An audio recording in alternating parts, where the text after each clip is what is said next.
Welcome, ladies and gentlemen, to another edition of Gorilla Blood Radio. I am Daniel Correa here in the San Francisco Bay Area, and always with me from the East Coast, from New York City, it's Scott NDX. What's up, Scott?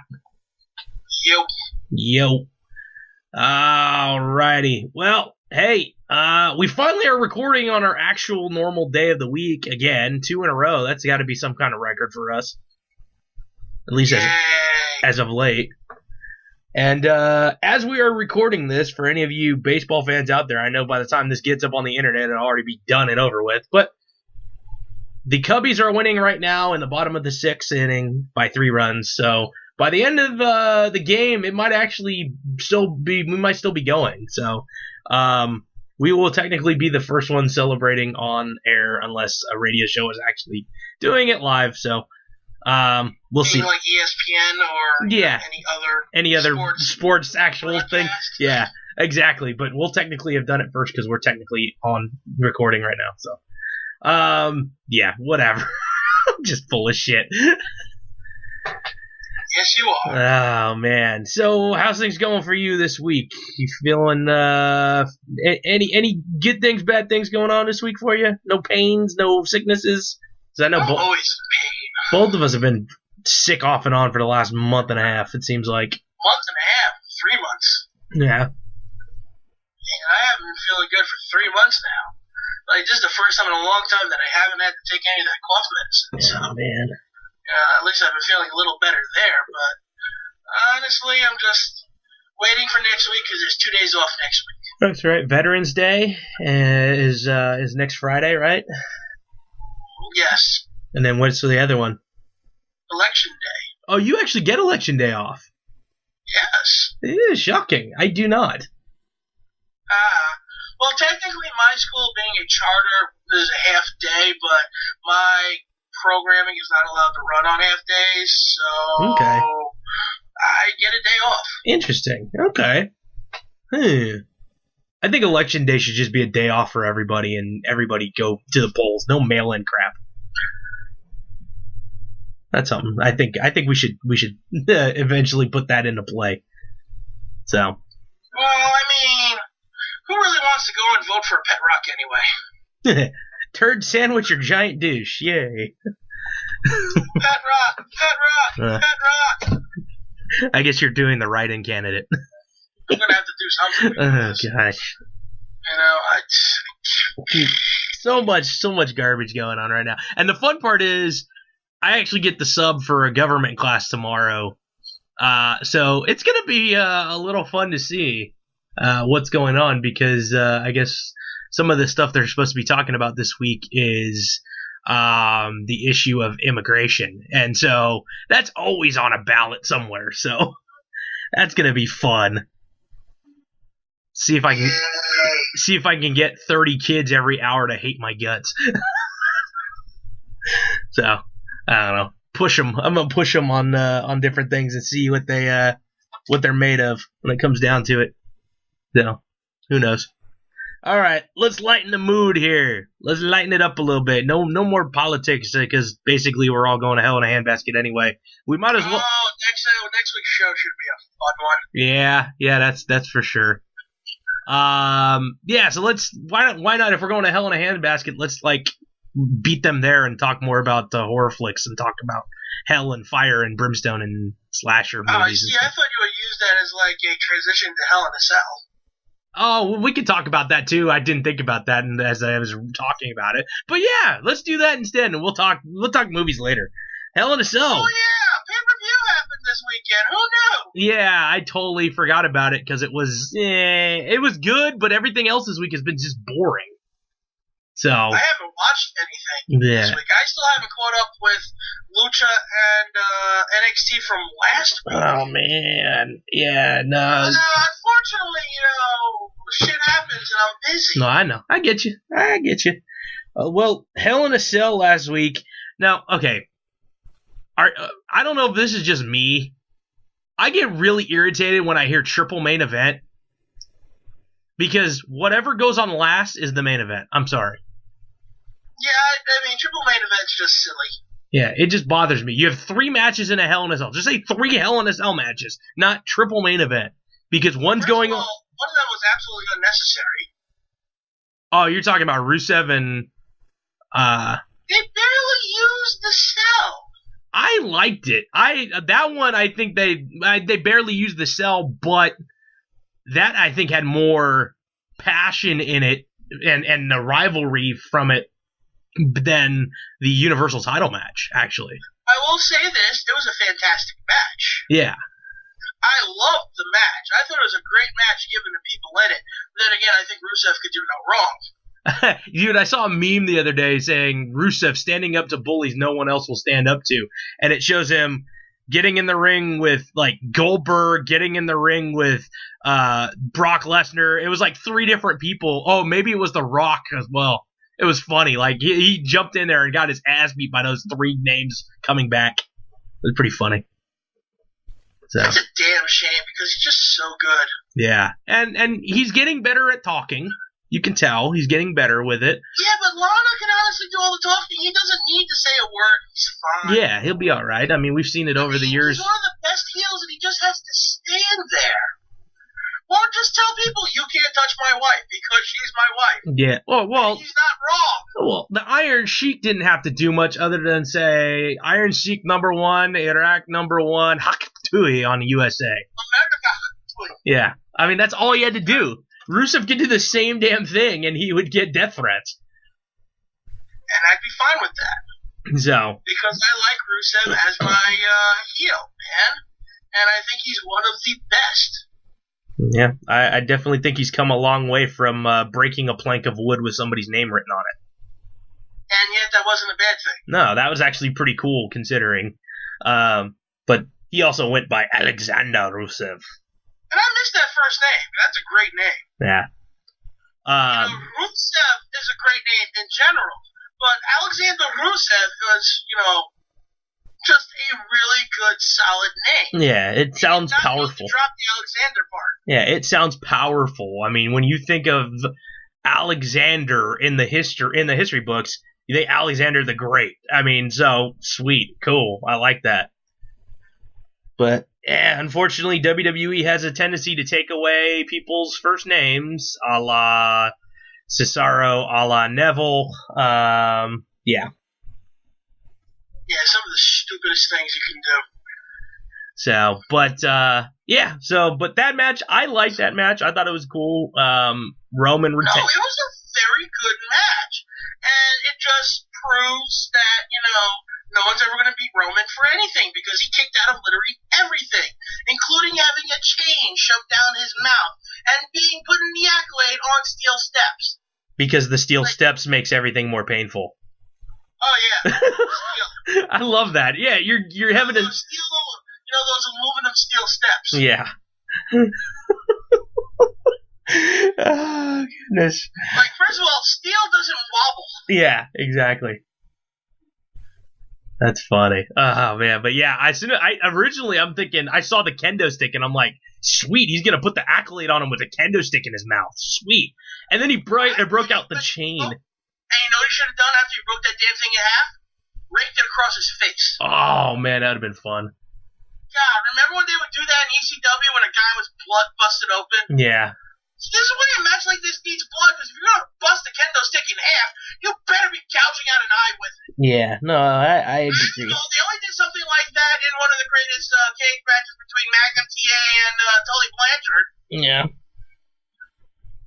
Yeah, well, let's see. Only worked in the 80s so well. Yeah, they're in the PG era now, but yet they can still get away with saying certain other things. Yeah, I don't understand how you say some of the shit that they say, but blood, yeah! Seriously. Roman retained. Let's see, the other matches in the Hell in a Cell. The Universal title match was on No, you have to do the whole pay-per-view in order. Oh, god damn it. Now I actually have to bring it up. Damn right! Although I believe the next match was the, probably Perkins and... No, that was later on in the show. I believe it was Enzo and Kaz versus Anderson and Gallows. Okay. Let me do this. Hell in a Cell results. Thanks to the almighty wiki. We forgot the pre-show match. Pre-show match was Cruiserweight Tag Team action. That was actually a really good opening match. That really set the standard for the show. Yeah. Cedric Alexander, Sin Cara, Lince Dorado beat Nis Gulak and Daivari. So. It's a very good match, so don't ignore that match when you watch the pay-per-view later. Yeah, so then the only thing that was different was Sin Cara wasn't in the match on Monday night. It was Rich Swann. So, yeah, so there's that. After Roman and Rusev, it was Dana Brooke taking on Bayley. Oh, yeah. Honestly, Dana Brooke's best match in pro wrestling. Yeah, you know what? Dana Brooke has come a long way. And you were right on it right from the beginning. It took me a little while. It took me to the Breaking Ground reality show they did to really see how she has basically giving up the fitness model-esque lifestyle so that she can be the wrestler and have the wrestler body. She can still have the muscle, but she actually still looks feminine now. Yeah. Well, remember, she got injured. She got really thick. I mean, you saw it in her face. She gained a lot of weight. Yeah. She lost a good portion of that weight, but she hasn't really gotten very toned. Yeah. So she looks like... She just looks really good. Yeah. Like, granted, I thought she looked good from the start. Yeah. And I was like, she can beat me up any day. Come on, baby, let's bench press. She's an attractive woman, man. She is an attractive woman. She is, and I think she's gotten much better. Her character is just really good. Oh, yeah. You know, and she's good talking. She's just a great character. She's lackluster in wrestling. But if you're going to get better, you got to wrestle better wrestlers. So, what better to put her in a ring with someone like Bayley? Well, and the best part for her right now, being a heel is the perfect thing for her because she's going to get that heat, and she can do the cheating things to cover up her lack of wrestling experience. Yes, but we have to admit what she did at the pay-per-view was really well done. It was the little things that she started to pick up, too. Like how when she let go of Bayley's arm in the rope, instead of backing off, she kicked the rope. Yeah, well, and on top of that, I think it was her. I want to say it was her. I'm trying to remember back if it was at the pay-per-view or if it was Monday. I remember hearing somebody say to the referee, "I have till 5." And I think it was her. And if that's the case, hey, she's paying attention now. Mm-hmm. So, because even something like that, you know what the rules are, and you're going to take advantage, and the announcers will pick up on that. Hey, she knows she has till 5. Corey Graves will snatch up on that and be like, hey, she's going to take advantage of that every single time now. So, but match itself was pretty damn good. Bayley gets the W on that one. Moving along to Big Cass, Enzo Amore against the former Bullet Club Gallows and Anderson, or a fun match for what it was, or as Andy and Big Gal, as Enzo called them. That was actually first of all, the promo was going, wait, what? Yeah. Wait, what? Wait, oh shit, that's funny. Yeah. Yeah, so, whatever. And then, the Halloween thing with them dressed up as Buzz Lightyear. I still haven't watched Raw yet. Oh, dude.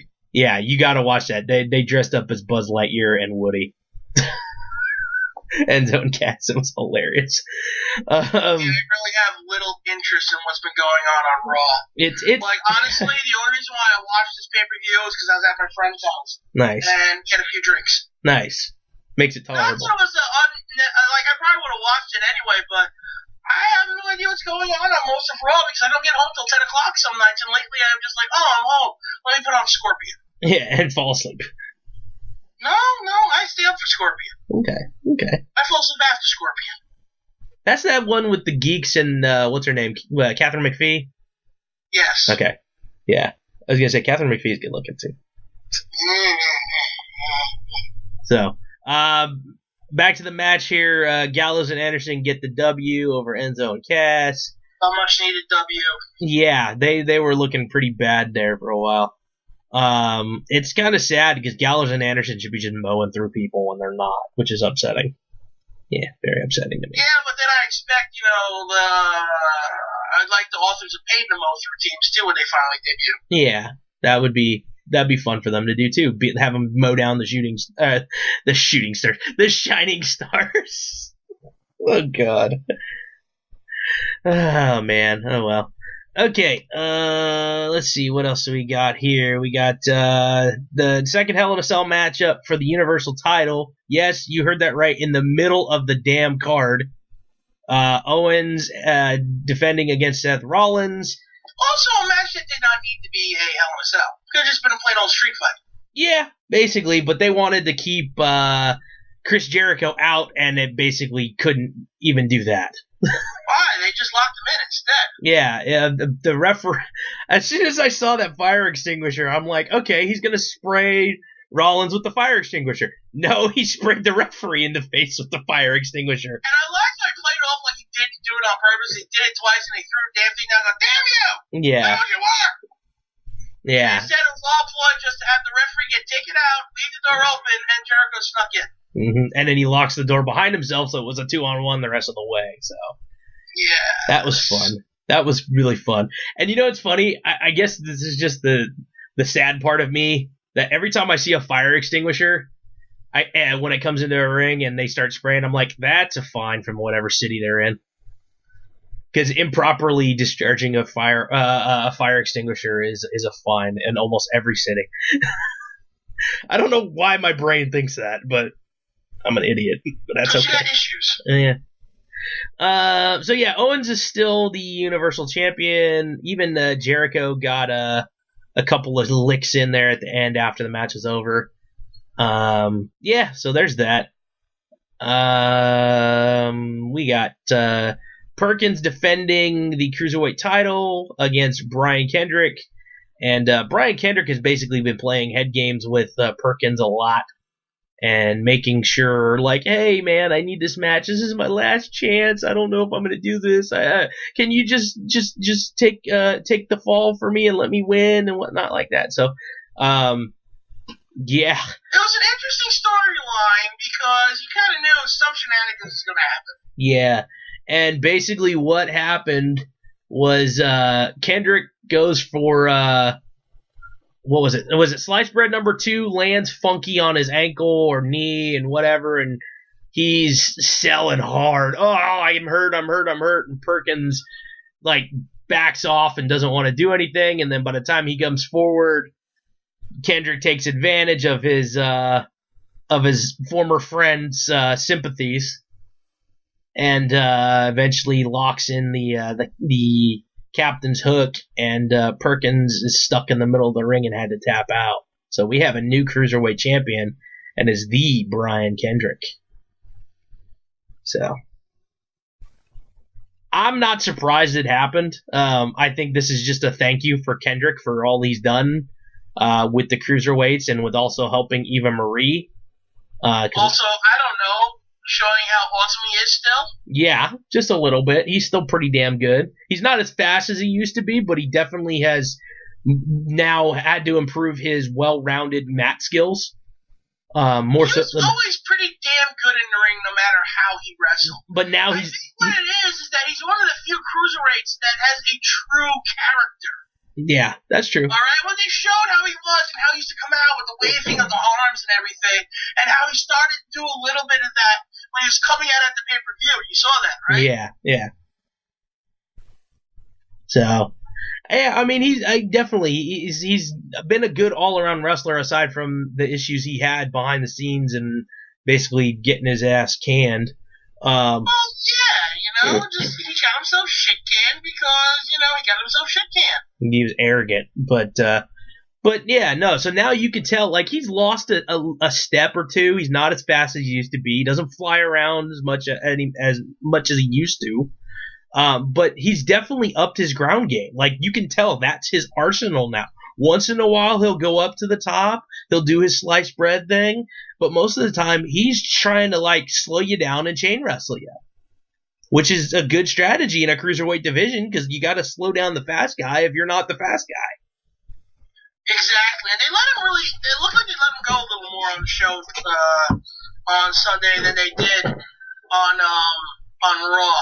Which I'm not upset to say this, but it looks like the Cruiserweights, thanks to Triple H, are getting their own show on the network. Mm-hmm. They just announced it today. I got an email directly from WWE.com. 205 Live is what it's going to be called. It's going to premiere after SmackDown Live on, let's see, the opening day will be Tuesday, November 29th. So it should be about a week after Survivor Series? Yeah.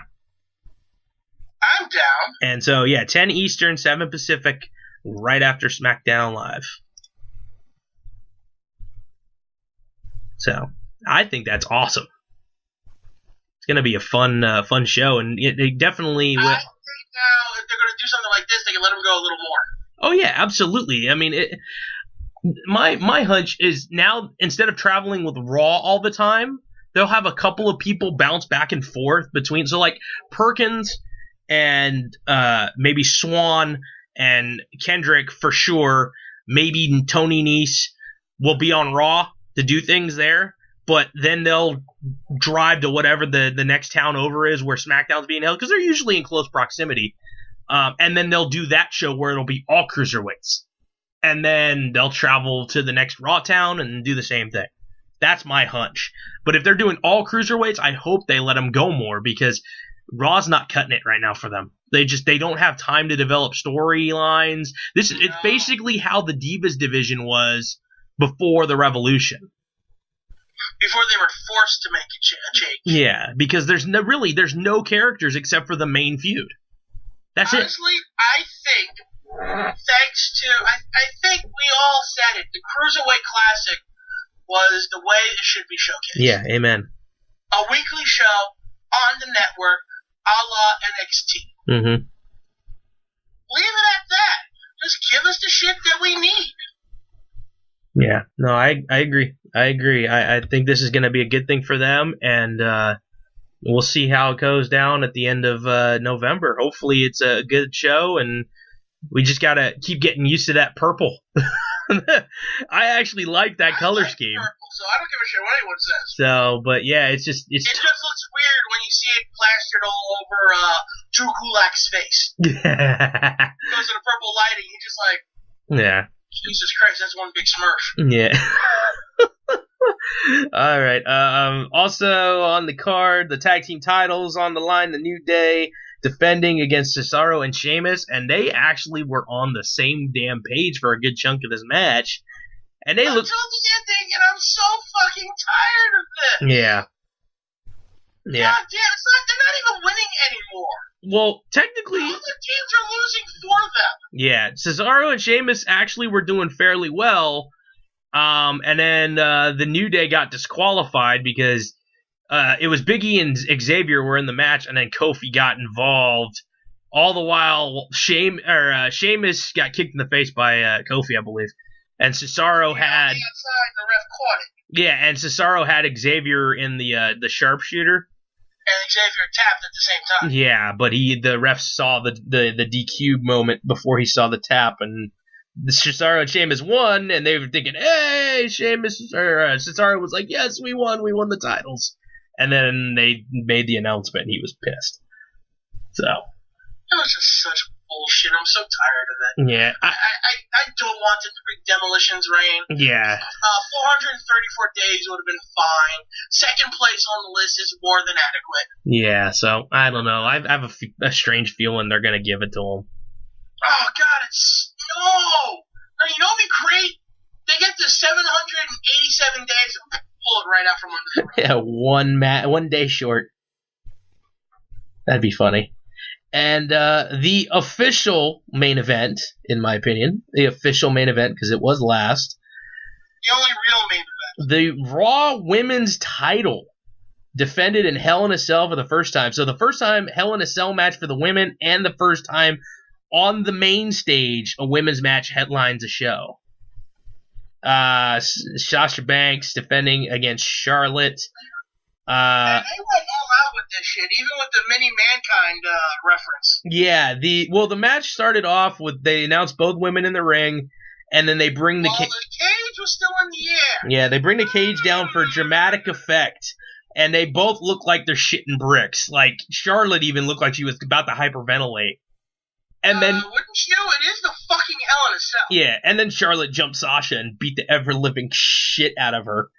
Powerbombed her through the announce table. Yeah, which is pretty awesome. And then Sasha, started getting up and looking like a drunk woman at a club, barely able to stand. And basically she said no, when it sounded like they were going to automatically award the title to Charlotte via forfeit, which never happens. I'm sorry. That would never happen normally, and they're just doing it for story effect, but it just... If someone jumps you before a match starts and they're your opponent, I'm sorry, you don't award the person the belt for miscarriage of justice like that.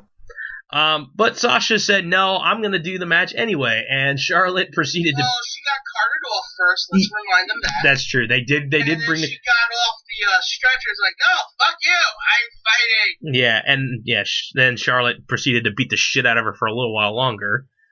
And then they put on the match of the night. Yeah, it was pretty damn good. I in the grand scheme of things, I don't know. I don't know if it was match of the night. Only for me it was, and afterward would be Rusev and and Roman. Yeah, I was thinking Roman and Rusev with a close second between the other Hell in a Cell and this one. See, a lot of people are bitching and moaning about the second Hell in a Cell because of the shenanigan endings, but normally I agree with them. I felt it worked perfect for this, considering the storytelling. Yeah, with Jericho and being a sniveling little idiot and whatever. So yeah, no, it made sense. But Charlotte and Sasha, man, they basically were killing each other. Oh my god. They wrestled a men's wrestling match, which is now just why it's called wrestling. Yeah, and they're just called superstars, and they're not divas anymore. And gotta say, two things. One, I am a red-blooded male, and oh god, all that Sasha cheek was amazing. Yeah, thank you for that. But also, I kind of hope the gentleman in me kind of hopes that WWE backstage went and said something to Charlotte about, hey, watch the tights. Because, seriously, every chance she had to throw Sasha, she grabbed on her tights, and it was progressively... Oh, yeah, that last wedgie at the end was pretty high up there. Yeah, it was... I mean, again, granted, I'm a red-blooded American male. I'm loving the fact that I got to see most of Sasha Banks' ass. A fantastic ass, by the way. But, again, as a gentleman... Come on, WWE, get in her ear and some... The issue was the fact that Sasha never took the time to really fix it. Yeah, exactly. But just decency, guys. Look, I'm glad to see that cheek hang out and all, but, seriously, you don't feel that draft? Yeah. You can tell that pant leg is all the way in your crack? Yeah, so... I barely get wedgies, and I'm like, oh, shit, get out of there. Out. I don't even have that problem normally. Nope, gotta adjust my drawers. Yeah, so... that happened to me, like, oh god, I need to go to the bathroom. Paul, I don't care if I'm in public, get it out! Yeah, I mean, that's really, that became the story of the internet, really. Wasn't the match itself. It was a lot of memes and GIFs and stuff about Sasha's ass hanging out. Oh, that was the first thing to my... So, yeah, so there's that. But ended up being... it looked like it was going to be a big power bomb from Sasha onto Charlotte, but because she had her back beaten on the whole time and stuff like that, she couldn't do it. And then Charlotte basically tossed she tossed Sasha onto it like 2 or 3 times, and it never broke. It was just kind of like, here's a little toss, and she hits it and rolls up it and then rolls down it.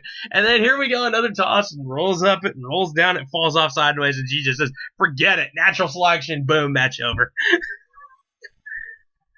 So, but, yeah. See, I would agree with my friend here. Look, first of all, we both thought it was a fantastic match. It was. But the ending was a downer because Sasha lost again. Yeah, well, that's upsetting. But I have 2 title matches, 2 defeats. Well, and here's the thing. They said Charlotte hasn't lost a pay-per-view match in like 13 straight pay-per-views. Now 14. Yeah. That's insane to me. Like it was like 13 straight pay-per-view title matches or something like that. Like I don't know, or not title matches, but something akin to that. It's weird. I don't know. That maybe I'm wrong. They said something akin to that. It wasn't maybe like title defenses or something. I don't know, but here I'm trying to think. No, 13 pay-per-views, 13 straight pay-per-views, 13 straight wins. Because she lost to, when did she lose the belt to Sasha? The first. She lost it on Raw. She lost on Raw. Okay. Yep. Okay, so that makes more sense then. Okay. So yeah, man, that's just it drives me nuts. Because I mean, as much as you can't help but say Charlotte is one of the best, if not the best, woman wrestler they have right now.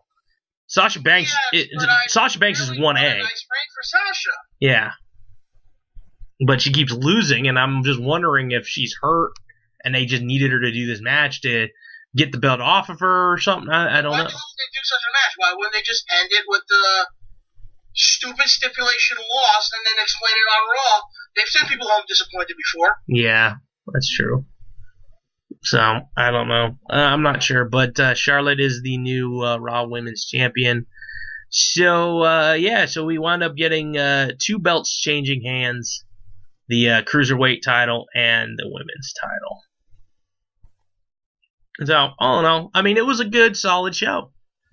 Unfortunately, yeah, definitely. Unfortunately, the Raws and stuff, not so much.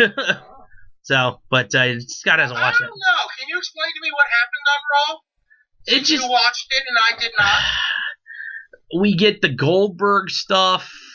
I mean, it just, to me, was just boring. I really didn't care for it too much. Let me pull up everything that happened, because, again, as I watch it, sometimes I watch it and I'm like, oh my god, I get bored, so I jump on my phone instead of really sitting there and watching it. Like everyone else. Yeah. They had a trick or street fight between Enzo and, I can't remember if it was Gallows or Anderson. I think it was Gallows. But yeah, I don't know, man. It was just bad. I mean, the funniest part about it was the what's it called? Was Enzo and his and Kaz in their freaking Toy Story getup for Halloween. Rusev came out and tried to attack Goldberg, and Goldberg freaking jackhammered him, and it was like the weakest looking jackhammer I'd ever seen by him. Perkins return match against Kendrick for the title, and Kendrick freaking champion's advantage, took the count out and walked away. Let's see. Foley announced his team, part of his team, and basically hates to admit it, but he needs Jericho and Owens for Team Raw. He brings out Roman to be part of the team. And then, let's see, Strowman wins a battle royal to win a spot on Team Raw. Let's see. Swan Dorado and Alexander defeats Gulak, Nese, and Daivari. So basically the pre-show match minus Sin Cara and Adrian Swan. Charlotte brags about winning. Let's see. Bailey wants Bailey wound up going down to talk and congratulate Charlotte, but eventually had to face Nia Jax, and Jax wound up beating Bailey. Oh, I forgot Nia Jax existed. Yeah, exactly. Cesaro and Sheamus defeated the Shining Stars. And Roman Reigns faced off with Jericho for the U.S. title. He defended the U.S. title.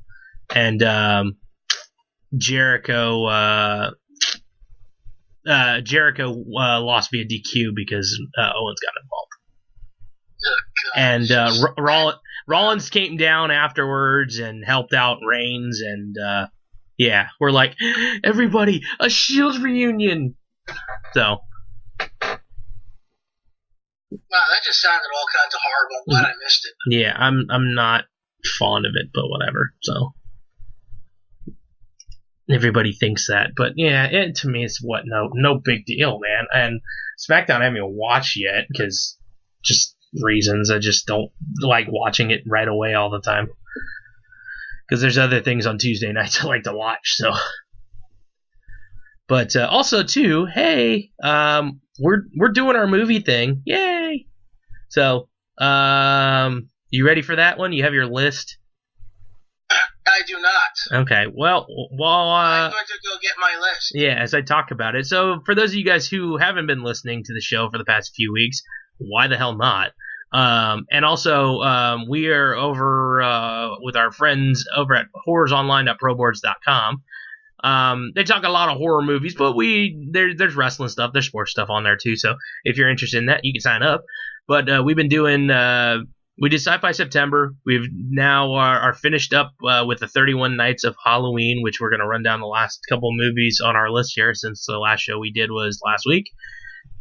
And then now we're officially a couple days into Arnold SchwarzeNovember, which is all action movies. So, yes. Do you have your list? Do you want to kick it off for us there, Scott? Oh, I gotta finish off 31 Nights. Where did I put my last list? There it is. Do you remember where I stopped at? I think our last show was on the 27th? Was that the 27th? I think that was 27th, 28th, something like that. So I probably stopped at Cabin in the Woods. I remember you saying that one, okay. Alright. So, after Cabin in the Woods, I had to marathon a shitload of movies at the same time. Mm-hmm. So, I think it was Saturday after work, I watched Bloodsucking Bastards. Okay. That one I do not remember you saying. Huh? I do not remember you saying that one, so I think that's when you started. Because I watched it on Friday. We didn't talk about it. Okay. That makes sense. Indeed. So yeah, Bloodsucking Bastards is a fun flick. It's about a corporate company who essentially gets taken over by vampires, and everyone but a few people know about it, and a few people try to fight it. So interesting. Okay. It's hilarious though. It's a horror comedy. It's got a lot of blood. It's got some great jokes and all that shit. Right on. I ran late to Tomas's for the pay-per-view because I just felt like I needed to watch The Blob. Nice. From 1958. Nice. Seriously, classic film. Great story. So glad to see a copy of it that looks as good as it does. I have the Blu-ray Criterion Collection version of it. So the next time I put it in, I'm going to watch some of the bonus features on it too. That should be a lot of fun. Awesome. On Monday, I got in 3 movies, and one of them I actually got to watch at work, so I get to count it. Hey, nice. I watched 95% of it at work, not counting a few bathroom runs with the kids. Right on. I mean, I got a bathroom, can't wait. Oh, damn it, that's my favorite song. Okay, it didn't go that far, but you know what I mean. So which movie was it? Oh, I forced the kids to watch The Nightmare Before Christmas. Woohoo! And I regret nothing. It's just Halloween. Me and one of my coworkers, May, we were both sitting there just singing the songs to ourselves. That's awesome. Because we love the movie so much. And like all the other staff are just like, I've never seen this before. That's funny. Like, one thought it was a new movie. I'm like, this came out in '93. Yeah, this was like the start of was it DreamWorks and the James and the Giant Peach people? No, it was actually Disney. It was Disney. It was like the new animation style though. Not really. Claymation's not new. Well, for Disney it was. Oh, okay, for Disney. But yeah, it was like this, James and the Giant Peach. They recently did Frankenweenie, which I watched last year. Yeah, because wasn't like Ants was another one that came out around that time, and then Bugs Life. CGI. Yeah, but still, it had that same kind of. 98. Yeah, but it still had that same kind of look to it anyway. So. No, not really. Oh, well, whatever. Whatever. They don't look anything alike. Whatever. You know, don't talk to an artist about this shit and come up with weird fake stuff. All right, whatever. No, whatever. All right. You should know, you're an artist. Carry on. Alright, for the rest of that evening, I got home, watched Scorpion because better than Raw. I think I made the right choice. And after that, I watched Trick or Treat. Okay. From 2009, and Halloween 3, Season of the Witch, which I have to watch on Halloween every year because it is the best Halloween movie. Nice. So how did you finish your list? All right. So I think the last one I left off was probably Stephen King Thinner. Yes. Yeah, which I liked that movie. I was pleasantly surprised with it. I did one thing that I said I probably wasn't going to do, and I watched Dead Snow 2, Red vs. Dead. It actually is better than the first one. I've heard that by everyone who's watched it pretty much says the same thing. Yeah, it's not in German, Austrian, whatever the hell language the first one is in. It's actually in English, which is nice. And the plot of the movie is basically the guy who survived the zombie situation there in the first movie is still being kind of hunted down by the Nazi zombies. And the kicker at the very beginning of the movie is at the tail end of the last one, he had to cut off his own arm because he got bit by a zombie, so he didn't want it spreading, so he cut his own arm off. Well, he's being chased by by the Nazi zombies, and one of the zombies, the main one, and I can't think of the name of the guy. It was supposed to be like one of the right-hand guys of Hitler or something. He's like holding onto the car as he's driving away, and the zombie's arm rips off. And as he's driving away, he passes out from pain and being tired, and then wakes up in a hospital, and the doctor had attached the zombie arm to him, thinking it was his arm. So they share like a psychic link now, all of a sudden, and different things that the zombies can do, he can do. And eventually what happens is, in order to defeat the Nazi zombie army, he raises the dead of the Russian army that was buried underneath the snow and the frozen ground in a different area, and it turns into one big fucking battle. It's pretty. Oh shit! I need to see this. It's pretty decent. And they have another like the zombie squad. It's like a bunch of nerds claiming to be like, hey, we're like a zombie specialists and whatnot. It's actually not that bad. So I think that sounds like fun. I think you would like it. It's a lot better than the first one. The first one was just ugh. Yeah, I did not like the first one. Then I watched 1958 The Fly. So classic movie. Yeah, it was a little slow moving from what I was. I mean, the older movies kind of are, but it was still kind of. Yeah, but horror was a lot more subtle back then. Well, and right off the bat, I mean, the main character that they're there is Vincent Price. So sweet. I thought that was pretty cool. Always. I bought a box set with all three of the classic Flies on it. Nice. You know, like they never put it on Blu-ray at the time, so it was like, fuck it, let me just buy this set. Nice. And I didn't realize I spent $50 for the damn thing. It was worth it. Yeah, and then I binged on Halloween as well. I watched Zombie Honeymoon, which I think I've seen that a long time ago. Yeah, it was this couple gets married, a guy's out surfing, the woman's hanging out on the beach. He comes in, and then a zombie comes up out of the water and like collapses on top of him and like spews freaking crap in his mouth, and he turns into a zombie. Like he legit dies and then comes back to life, and he's not like full-blooded zombie yet. He's just subtle times where all of a sudden he'll go crazy and then he's back to normal. And then as time goes on, he's more and more zombie, and yeah, it's pretty. It was another one that was kind of like it kind of had the feel of like, I don't know, like it was like a really like low budget movie, almost kind of had like the video quality of like what you would see on like a Skinamax film or some shit. Serious. Oh, that's a selling point. I know it was kind of low quality. It's like, yeah, it wasn't great, but whatever. It was all right, but it was just slow moving, the badly acted, but yeah. It was a movie and I watched it. Basically. I regret everything. Yeah. Yeah, that was in 2004 too, so it's like I could do better with like a handy cam. Well, actually, now you might as well use a GoPro. Yeah, that's true. And then I watched. You know what? As I watched this, I was kind of like, damn it! At least I watched the first two previously. But I watched Wes Craven's New Nightmare, and I really liked it. Really? I really liked it. Wow. Why? You didn't like it?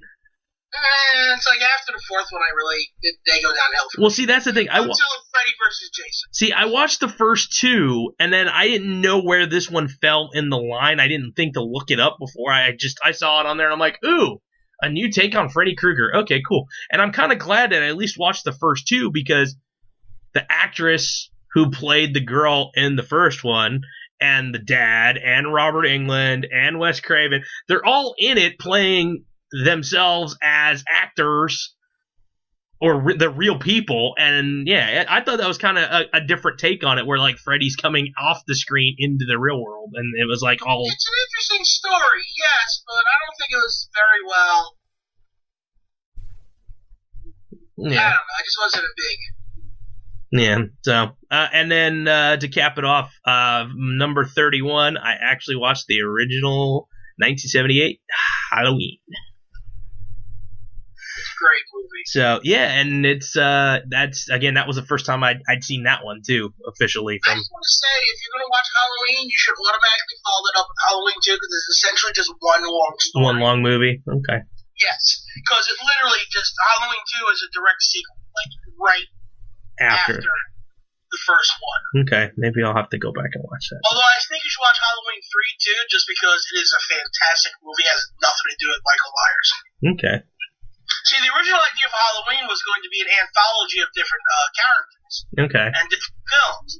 And John Carpenter actually felt it was a mistake making Halloween 2 a direct sequel to the first one, because that made everyone pretty much expect it to be a Michael Myers film.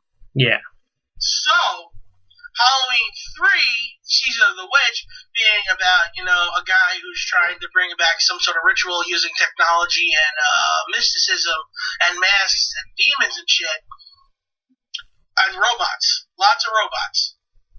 Interesting. Unfortunately, doesn't fit in with the story, and everyone hated it for it. And there's a lot of people who shit on that movie because it's not Michael Myers. And I look at them and I just want to go, I wish I had something to punch you in the face with harder than my fist.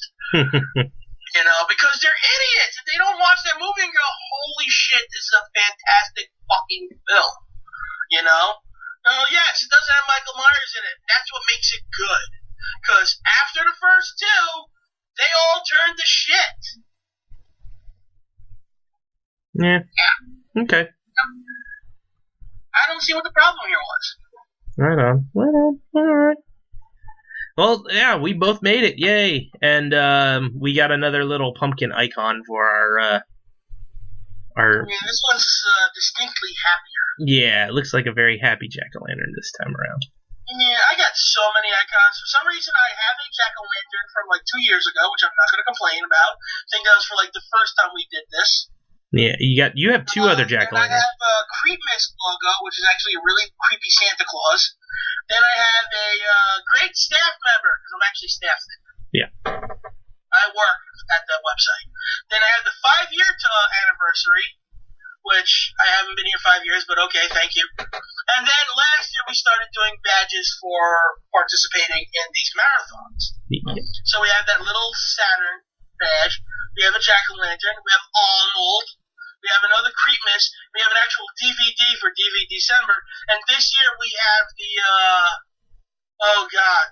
the robot monster. One of the worst horror films ever created, and I was like trying to find the right logo for us, and that's the one we came up with, and it just seems so fitting for us and how many bad movies we watch. And then we got another cute little jack-o'-lantern. Yeah, I wonder what Dave's gonna do for this one. I'm hoping it's got to be some sort of distinctive Arnold one that isn't Terminator. And part of me is kind of hoping for him as Turbo Man. Just Turtle Man. Yeah, I just think that would be funny. I can't wait for Christmas just to watch that. Yeah, but yeah, either that or I don't know, maybe the scene from the Sixth Day or something with the I don't know, where he's in the chair scene, whatever that part of it. I don't know. We could use Stallone. We could use anything really. I mean, it's just Arnold SchwarzeNovember. It's not like it's Arnold Schwarzenegger himself. Yeah, that's true. I mean, unless you know what, dude. Unless you let's try to convince him to do just the Predator or something. That would be fun. I think that'd be fun. I mean, if we get one to fit nicely in the picture, that'd be fine. Yeah, I think so. Here, I'm gonna look right now while I'm thinking of it. So, Predator. Speaking of Arnold SchwarzeNovember, I started off with an Arnold classic, right? Red Heat. Red Heat, okay.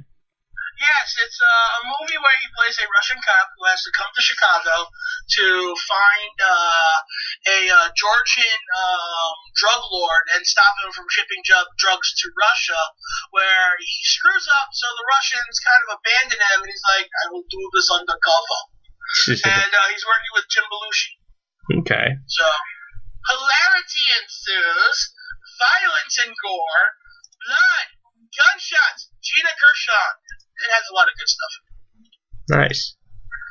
That's what you got so far? Because we're only what? Dude, it's November 2nd. I know. I haven't watched anything yet. I'm sorry. I just had to ask. Okay. Like, I'm literally looking at my pile for shit I should watch, and I don't know what to watch, but my pile is fucking huge. I only see 2 stacks, and I got 6 more behind it. Yeesh. Well, yeah, last night I watched The Force Awakens, since that happened to be on the on-demand. And I finally got around to watching X-Men Apocalypse. Still haven't seen that. Still want to. Yeah, it's pretty good. I liked it. I mean, it's a cool little story. I like the fact that the way they played off. Oh my god! I just totally just brain farted on Apocalypse's real name. Oh my god. En Sabanur. Thank you. En Sabanur, El Sabanur, whatever it is. Yeah. Yeah. They made his character like it. I mean, at certain points in time, you're like thinking, dude, like this. There's no freaking way they're gonna beat this guy. Like, there's no chance. Like, you really get. I mean, yeah. I mean, and then there's times where it's like, okay, they do the same effects, like.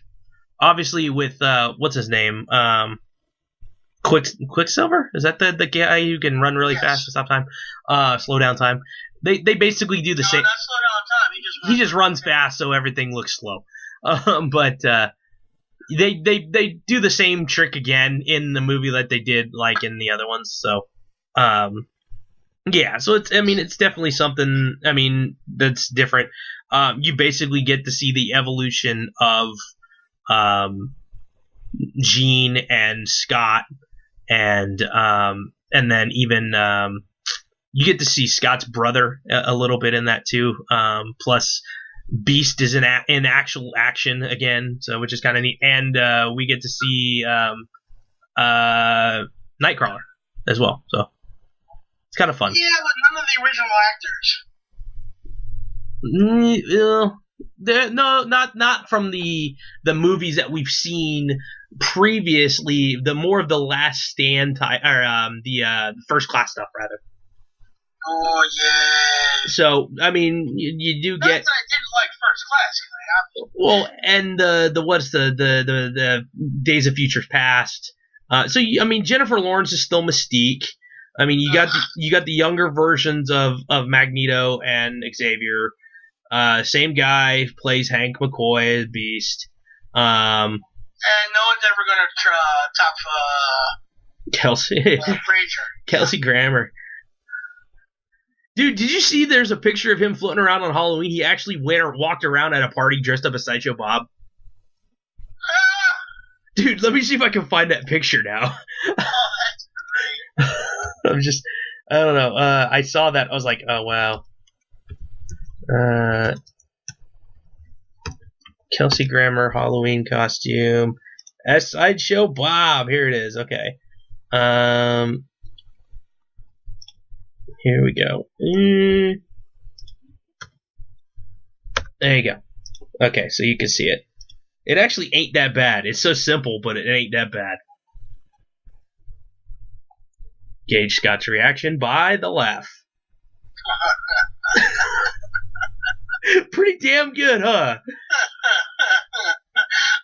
Just seeing Kelsey Grammer painted yellow is funny enough. And by the way, as we were talking, the ball game is now tied 6-6 in the bottom of the 8th inning. Oh, sweet. They're not going to let this go easy. No, the Indians just hit a bomb. So, yeah, it's tied up 6-6 in the bottom of the 8th. This is game 7. Holy hell. I cannot believe this. This is insane. And it was 2 outs in the bottom of the 8th, too, when he hit that homer. So, I'll keep giving updates as things happen. So, if that works for you. Okay. But yeah, SchwarzeNovember should be fun. It looks like Tomas watched a couple of diehards and Dave watched. Oh, he watched some shit. Yeah. He watched American Kickboxer 1. Oh no. God's Egypt. Sorry, I was looking at the wrong. I was looking at Living Dead Girls things. My bad. I just thought I was looking at the wrong the wrong posting. Yeah, American Kickboxer 1, Gods of Egypt, and Death Wish 5, Face of Death. Is what Tomas. I wonder how bad. I mean, the first 4 Death Wishes were great. No. I mean, I owned the 4th one on Blu-ray, which was great because I finally got to watch it. I had Epix for a month, for 3 months for free, right? Yeah. So I was marathoning the shit out of the Death Wish movies because they had the first 4. So I watched the 4th one. I was starting to get tired. So I was like, all right, I'll watch the rest of this tomorrow. I go back, it's gone. No, that sucks. You motherfucker!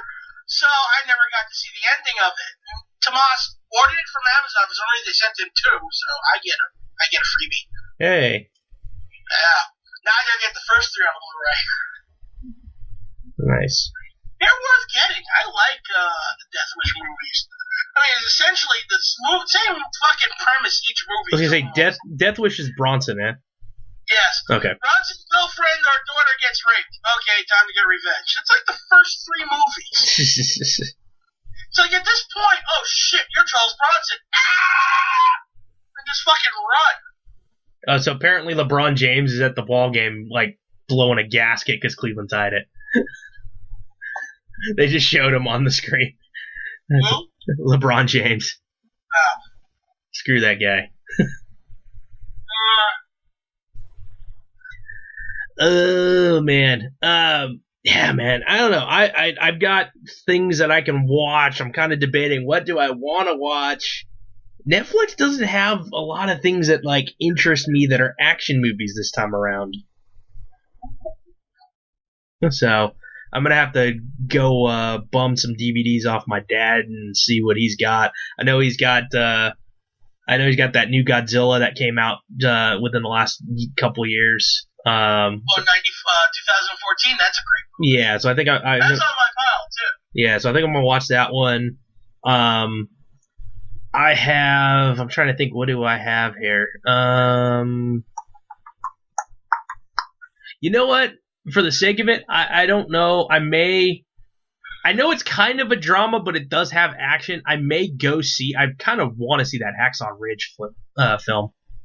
That looks interesting. And I've heard it's like bloodier and gorier than Saving Private Ryan was. It makes Saving Private Ryan look like a Disney film, from what I hear.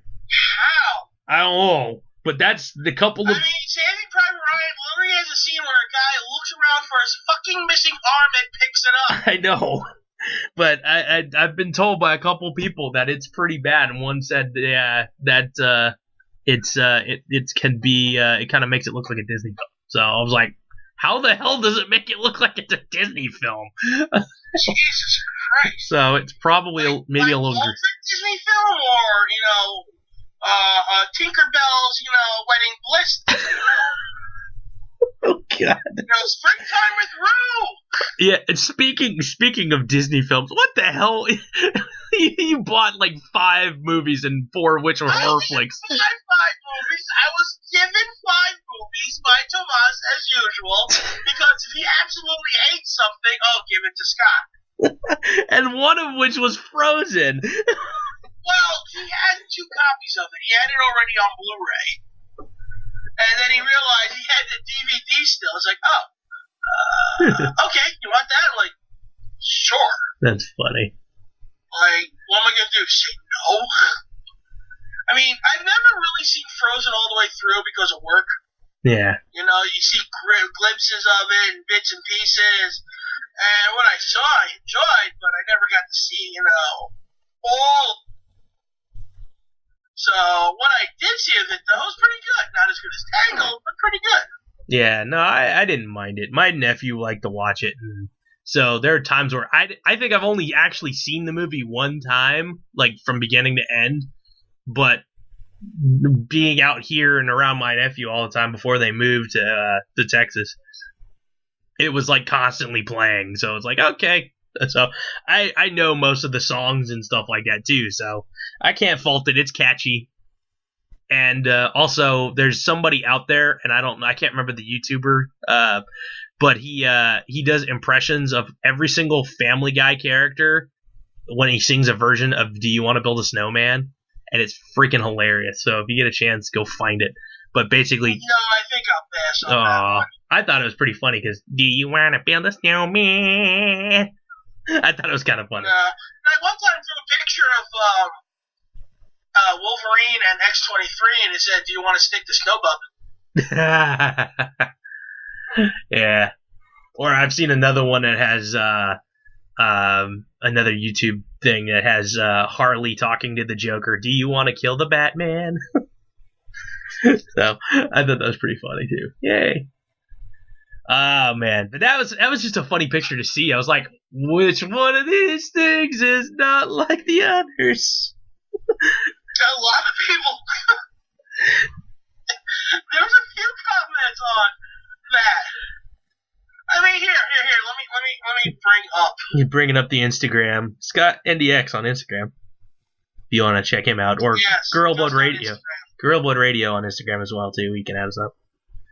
Oh yeah, definitely follow Gorilla Blood Radio on Instagram because that's where the funny shit comes from. Mm-hmm. Me, I'm Captain Serious in all my art and wrestling memes. Yeah, not really. Anyway, so my friend Tomas, as usual, is like, "Oh, I hate these movies you take them." I'm like, yay! So the films that I have are Frozen on DVD. Long Island Cannibal Massacre, Devil Hunter and Cannibal Terror 2-pack, The Boxer's Omen, and Violent Shit the Movie. Comes with a soundtrack. Nice. Yeah, nice. Right. This is the shit I own.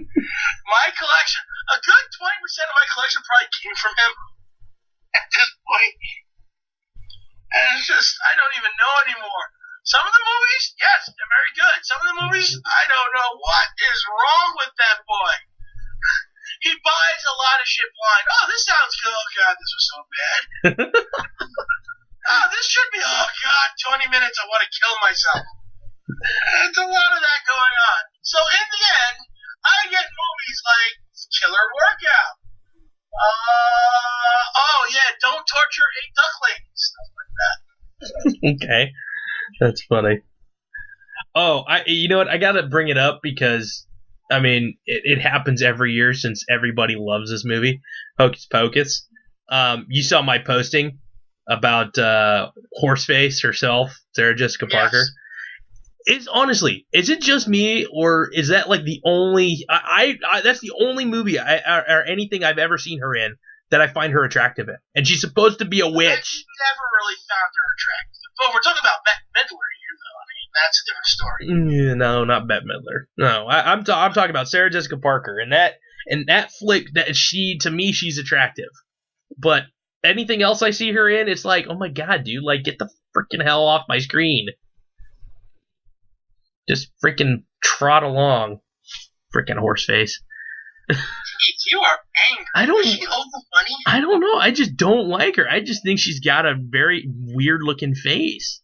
Okay, well, that might be. You really don't have to be that spiteful about it. Whatever. But yeah, and then shoot, you saw the zombie apocalypse post, but why the fuck are they carrying candy? Yes. That made me laugh. Oh, and now it's downpouring rain at the World Series. Seriously? Yeah, top 9 and it's downpouring. Sweet! Let's just call the game and start tomorrow. Oh, shit. This is insane. Oh, man. Holy... The fact that the World Series is playing in November again is crazy. Yeah. It made it to November because of Game 7. That's really it. Yeah, but that doesn't normally happen anyway. It was a late season. Yeah, Man, this is crazy. So we're still gonna be on the air when this thing finishes, hopefully, unless it goes super long extra innings and shit. So, I was. God, I hope not. Yeah, I don't know. We'll see. But shoot, I was gonna ask you. No. Okay. Why? No. Why? I don't know what the fuck. You haven't watched the all the stuff, all the good stuff. What am I supposed to watch? Lucha and all the other stuff. Fuck, I don't have time to scratch my ass sometimes. I know. I get it. Shoot, they had me last night. They had the postseason tournament for our volleyball team at the high school, and they had me. They every time they need an announcer, they call me because they know, like, hey, we can give him 10, 15, 20 bucks and he'll do it, and he'll sit there for. We can give him a candy bar. He's that cool. Basically, yeah, no, dude. They basically have me sit there and basically read the advertisements for the postseason tournament because they have sponsors for the postseason tournaments and stuff in our area. So I basically sat there and read ads for an hour and a half on a microphone. It's pretty easy money. So how much money?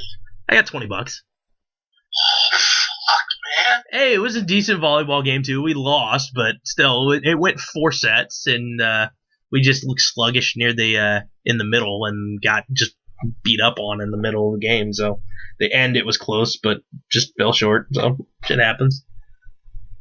But still fun, nonetheless. And I'm sure I'll get called again. I called. It's senior night at the football game this weekend, so I'll be calling that game too as well. And they pay me for those games too, which is nice. So. Again, not much, but I would have probably paid to get in anyway and watch the game itself. So it's better to go and get paid than have to pay to watch. So sure. Yeah.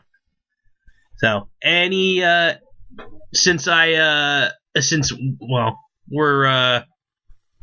we were talking about SchwarzeNovember. Anything on the agenda that you have to watch or you feel like you want to watch for this month? You know, I want to at least get 3 movies off my pile per week, if possible. So I'm not thinking that far ahead. What I think I'm going to do is after this conversation ends, and possibly if we end the show a little early, go through said pile of movies, separate the horror films that I already have separated and put them in one place and get them out of the way and find all the action films that I have there, including action, sci-fi, action adventure, action comedy, anything that has a couple of fistfights in it, shit like that. Put them aside and make a pile of just strictly them. Nice. So I have easy access to all those films. Because right now, if I look at my list, from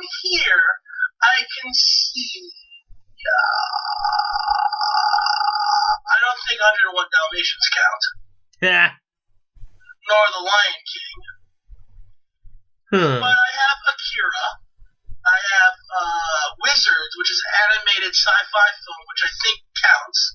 Highlander, Barbarella could probably count. Reservoir Dogs. Nice. I have no idea. GI Exterminator. It's trauma, so I'm just scared to watch it. I really am scared to watch it. Looper. The Raid 2. I like that. Out of the Furnace. The Raid, dude, both of those Raid movies are really good. Did you see the first one?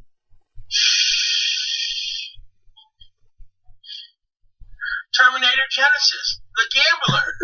Tom Yum-Goong. Honor of the Beast, which is a really... You ever see The Protector? No. Alright. Don't watch The Protector, because The Protector is essentially Tom Yum-Goong with 30 minutes pulled from it. No. And it takes away 20 minutes, and it takes away most of the story. Well, that sucks. Dawn of the Planet of the Apes, The Raid, Redemption, so obviously I didn't see it. Okay. 5 007 films. It's Thunderball, The Spy Who Loved Me, I can't read those last two, and Die Another Day. Hard Boiled, Endless Waltz, a Gundam Zero movie. Blomkamp 3, which is all 3 Blomkamp films. Chappie, Elysium, and District 9. Yeah. Cool. Commando, the director's cut. Born Legacy, 1990, The Bronx Warriors, Escape from the Bronx, The New Barbarians, Lone Wolf and Cub 2, Baby Cart at the River Styx, and what's supposed to be motherfucking Master of the Flying Guillotine, but it's not. It's instead the Chinese Protector. The one-armed boxer. Okay. No, it's supposed to be. Look, the movie I thought I was buying was the one-armed boxer versus the Master of the Flying Guillotine, a movie that I've seen on Showtime so many times I taped it. It's actually on a tape with Kill Bill Volume 1 and 2. Nice. Which I never got rid of because I can't get rid of it if I want to watch Master of the Flying Guillotine, because the DVD I have is the first movie in the set, The One-Armed Boxer or Chinese Protector. Fuck! Seriously, you laugh, but I absolutely love the Master of the Flying Guillotine. And it's a great kung fu flick. And I can't fucking find it. I want that so bad on DVD. Could be a bootleg copy for all I care, but I just want it. Well, hopefully you find it soon enough, and heck, if you do find it on the Amazon or something, put it on your wish list or something. Maybe someone will buy it for you. Hell, shit. Just send Tomas out there. He'll buy it and he'll find it somewhere. He finds a lot of crap. If he found the copy, he would get it for himself. He even doesn't have a copy yet. Oh, man.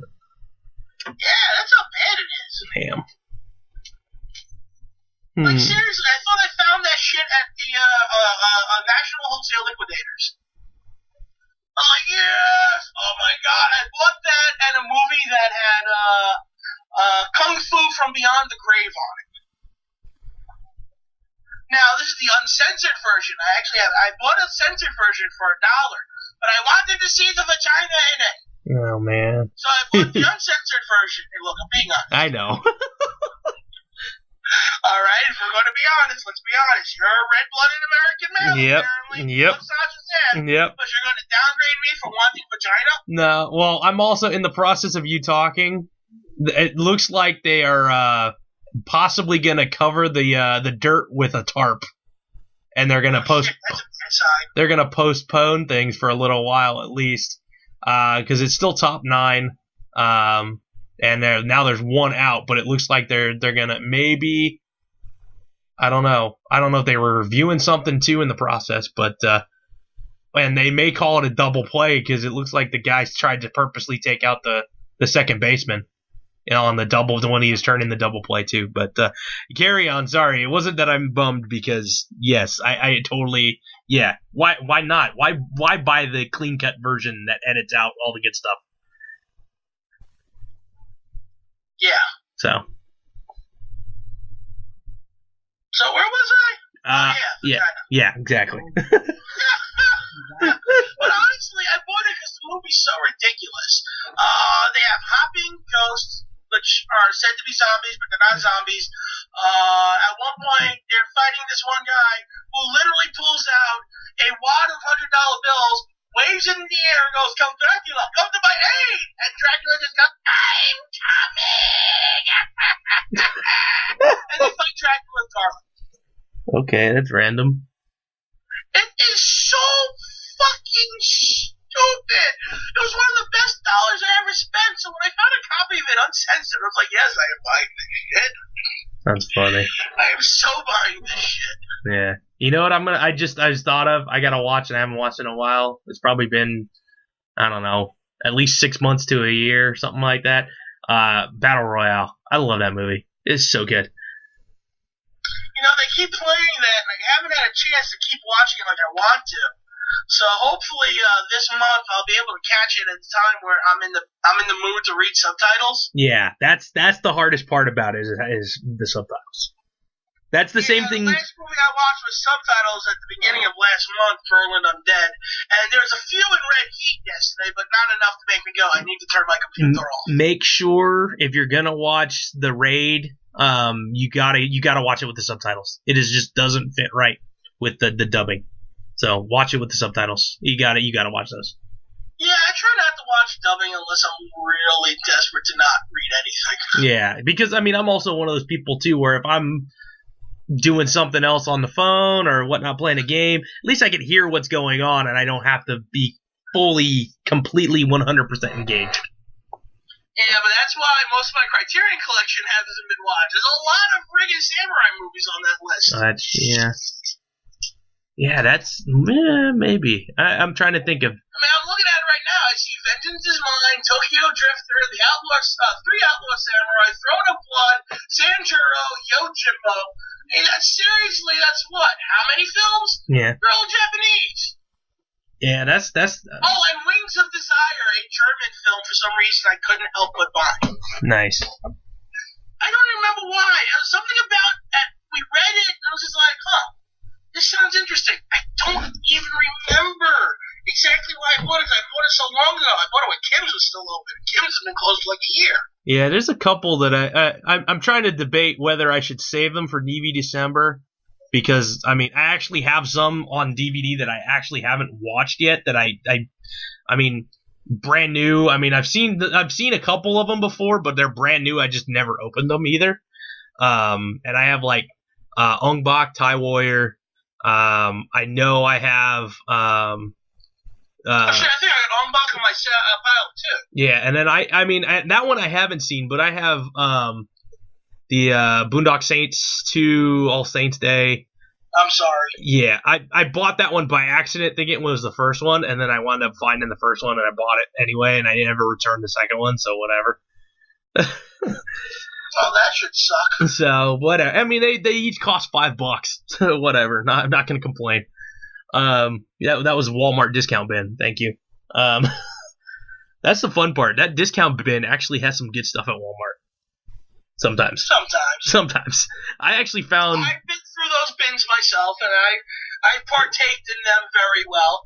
I will say this though, Black Friday, I'm probably gonna just double my fucking pile. Yeah. Well, the fun part. I bought 22 films. Well, in that $5 bin, I got a couple of wrestling DVDs. I got the Eddie Guerrero Viva La Raza, the Nature Boy Ric Flair Real Story of WrestleMania.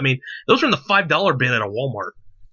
Yeah, and I like finding the occasional $5 wrestling DVD. Yeah. I haven't seen any in a while. Yeah, every now and again you'll find. I usually will, if I see them and I got time, I will dig in it and make sure I pull stuff up from the bottom just so I can see. Oh yeah, definitely. I've spent my times, rifling through those, and I found my fair share of movies where I've walked out like, oh shit, I just spent $40 out of nowhere. Yeah, that's fun. But yeah, I have movies I have maybe watched one time that I know. I can watch now. I know I have Unleashed, Black Mask. God, that's a great movie, Unleashed. Yeah. I got Danny the Dog, which I think is a better title. Yeah, and then Black Mask. I know I have Super Cop. So yeah, I mean, I do. I dig a lot of those, and some of them are dubbed or badly, and some of them have subtitles. And yeah, like every Jackie Chan film. Yeah. I got these Miramax Jackie Chan set, and like 4 of the films, it's not even Jackie Chan dubbing himself. Yeah, it's funny. You know, at least it's okay when Jackie Chan is doing his own voiceover, because the dude's pretty good at English. But. Yeah. Heads up, LAPD, and he drops the ID. So I just Rush Hour is one of my favorite movies with Jackie Chan, and Chris Tucker makes that movie. Did you see the television show they based that off of? No, I didn't see Good. it. Yeah, I heard it wasn't great. I hear Lethal Weapon is much better. I have no interest in that. Yeah, I don't either, really. But if I'm gonna watch Lethal Weapon, I'm gonna break out my 4 DVD set and watch Lethal Weapon this month. Yeah, no, I'm with you. Yeah, that definitely would play off better. I'm debating because I know I can probably bum the new. I think my dad picked up the new Mad Max that just came out, and I haven't seen that one yet. Oh dear God, I love that movie. Yeah, that one won. Actually, there's a version coming out soon. There's going to be a box set that has the movie in color and as George Miller wanted it to come out in black and white. Oh, cool. So I can't wait to buy that set. I have the DVD sitting on the Blu-ray actually. I have it sitting on my pile right now, unwatched. And I might just buy that box set instead and give this Blu-ray away. Interesting. Yeah. So we'll see. Yeah, man. Who should I give that to? That's a fucking amazing movie. No, I'm not joking. It is a fucking amazing movie. Well, the Cubbies have a runner on third in the top of the ninth with 1 out. That's where it looked like he was gonna try to squeeze him, and he got a two strike bunt missed, and he foul tipped it, and he struck out. That sucks. Yeah. They were gonna try to squeeze him home.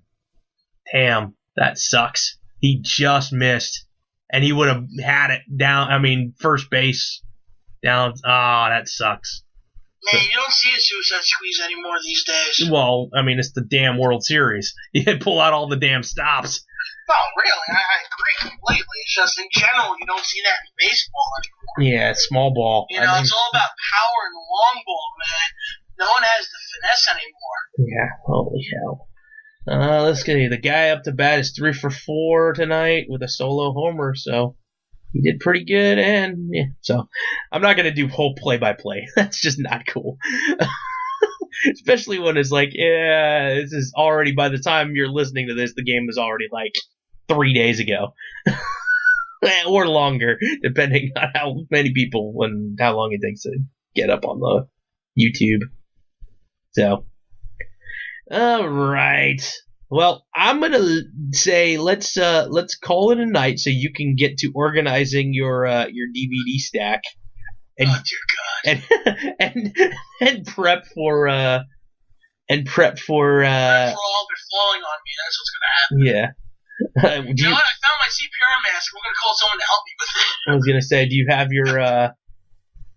have your life alert pendant there with you too? No, I got my medic alert bracelet, so if I fall down, I can't get up. I'm falling and I can't get up. Oh, get some help. Oh man. Be like what was it? The episode of The Simpsons, Homer got trapped under a bunch of newspaper. No, it was Flanders. Got trapped under a bunch of newspapers in the garage and was bouncing a basketball to keep strong and whatever. Was it Flanders or was it Homer? You remember that episode? It probably was Flanders. Yeah, I can't remember who it was exactly. I don't know. It's after season 15. I haven't watched an episode since. Yeah, I can't remember if it was Homer. It's been a decade since I sat down and watched The Simpsons. I remember sitting there in where I used to live, watching one episode. It was a little bit after episode 300, the one they made a huge stink about. And I just sat there going, I can't. Yeah. I just can't anymore. It's not as good. It's not entertaining. I was not laughing. I was kind of watching The Simpsons out of obligation. And this is someone who used to watch The Simpsons on a daily basis because it's in syndication at 5 o'clock. Yeah. So I'd watch it from 5 to 6, and from 6 to 7 was Roseanne. So from 7 to 7:30 was Wheel of Fortune. No, was Jeopardy, and 7:38 was Wheel of Fortune. That was pretty much my nightly ritual. Yeah, no, I feel you. That's basically kind of how it was for me there for a while, too. And, by the way, the Indians got out of the inning unscathed, so it's still tied going to bottom 9. All right, so for those of you who are listening to this show and hoping that we're going to tell you who wins the World Series, fuck it, we don't know. Cliffhanger! Dun, dun, dun! Dude, I did that in a class. Because they had to show, I was doing a sign language class, and I had to show that Switched at Birth show. You know how one of the kids is deaf or whatever, so they have sign language in it. Well, it was funny because at the very end, it was like, oh no, they didn't call the cops on your dad who's illegally in the country, and it's a grandma going, I did, and I out loud, dun dun dun, and the kid's just like, okay, what the fuck. They're like, did you really just do that? I'm like, yeah, it was funny. They're like, ugh. It's like that Lee Trevino in Happy Gilmore moment. He just looks at him and just shakes his head. Like, what the hell? You just had 30 kids do that to you. Yeah, it was funny. No, Mr. Korea, no. Yeah, no, it's pretty bad sometimes. The stupid shit I do, and the kids just kind of. I work with children. I know. One of them was one girl had the same shoe as another girl, and she's like, she keeps talking about how we have the same shoes. I'm like, yeah, but hers are nicer than yours. And she just looks at me like, okay. That's funny. Usually it'd be like, we have. You laugh. She just looked at me like, Mr. Scott, you're an idiot. I would have been like, we have the same shoes. What the hell? That's what I'm hoping for. But she's like, okay, sure. Whatever. Can I go sit down now? That's fun. That's funny. Oh, man, that's too good. All right. Children are too grown up already. I know. They're losing their sense of humor at a younger age. Oh, man, I hope I'm an asshole for the rest of my life. I want to be like 70, cracking jokes and watching bad movies with my friends. I'll be fine if I'm still doing that at 50. Shoot, we all just get together and just be like, all right, we're gonna watch this shitty movie. Mystery Science Theater 8000. And it's like Futurama. It's just floating heads in jars watching movies. God, that would be the life. Feed me a potato chip. That's funny. Oh man. All right. On that note, Scott NDX on Instagram to get a hold of him and see all his artwork, and Girl Bud Radio on Instagram to all the shenanigans we put up there. Hit that subscribe button. Listening to us here on YouTube. We're also on Facebook and Twitter too, but we know that's a dying thing for the most part. It's about the Instagram, and I'm not about to get a Snapchat. I'm sorry. I don't like that stuff, and Scott doesn't like showing his mug anywhere. So. Yeah, the only time I might ever show my face if me and Tomas ever get those NXT Tag Team titles. That'd be fun. Shoot, that'd be pretty cool. That'd be pretty cool, actually. Damn. All right. Well, on that note, thank you all for tuning in, listening to us here, and for Scott out there in New York City, and I am Daniel Career here in San Francisco Bay Area. Good night, everybody. Thank you for listening to Gorilla Blood Radio. Bye-bye. I think I broke this thing.